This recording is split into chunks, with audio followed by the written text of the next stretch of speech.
পরম করুণাময় আল্লাহর নামে শুরু করছি। বনি ইসরাইলের এক আল্লাহর অলি ছিলেন জুরাইশ। তিনি পাহাড়ের চূড়ায় একটি ছোট্ট কুঠুরিতে ৩ রাত ইবাদত করতেন। একবার তিনি যখন তাহাজ্জুদে নামাজ পড়ছিলেন, তখন তার মা নিজ থেকে তাকে ডাকলেন, বাবা জুরাইশ, জুরাইশ। জুরাইশ নামাজে দাঁড়িয়ে ভাবলেন, তিনি কি নামাজ চালিয়ে যাবেন নাকি মায়ের ডাকে সাড়া দেবেন।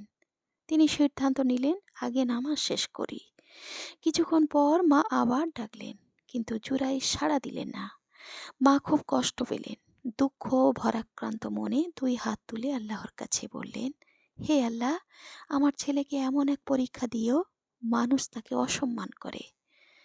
3 দিন পর এক খারাপ মহিলা নিজেকে সাজিয়ে গুছিয়ে জুরাইশের কুঠুরির দরজায় এসে কড়া নাড়াল।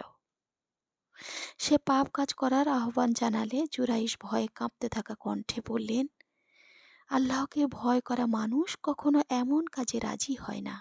দূরে সরে যাও এখান থেকে। নারী ব্যর্থ হয়ে পাহাড় থেকে নেমে গেল এবং এক রাখালকে পেয়ে তার মায়া জালে ফেলে পাপ কাজ করল, আর সে গর্ভবতী হয়ে পড়ল। কয়েক মাস পর লোকেরা জিজ্ঞাসা করল, তুমি তো বিয়ে করনি, তাহলে এই সন্তান কার? খারাপ মহিলাটি সোজা বলল, ওই ওই যে আছে না, অলি জুরাইশ। মানুষ অবাক হয়ে গেল। তারা লাঠি সোঁটা নিয়ে পাহাড়ে উঠল। তারা জুরাইশের কুঠুরি ভেঙে মাটির সাথে মিশিয়ে দিল এবং তাকে টেনে হিঁচড়ে নিয়ে নিচে নামানো হলো।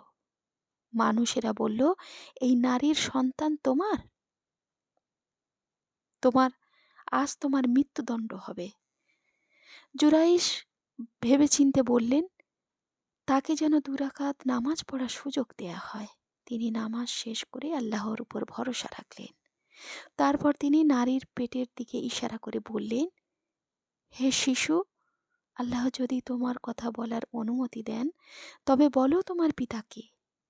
হাজার হাজার মানুষের সামনে অলৌকিকভাবে পেটের ভিতর থেকে বাচ্চা স্পষ্ট কণ্ঠ ভেসে এলো, হে জুরাইশ, আপনি আমার বাবা নন।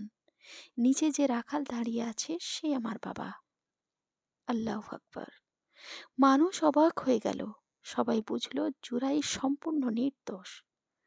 মানুষ কাঁদতে কাঁদতে তার কাছে ক্ষমা চাইল এবং বলল, হে জুরাইশ, আমরা চাইলে তোমার কুঠুরি সোনা দিয়ে বানিয়ে দেব। জুরাইশ বললেন, যেভাবে ছিল ঠিক সেইভাবে বানিয়ে দাও।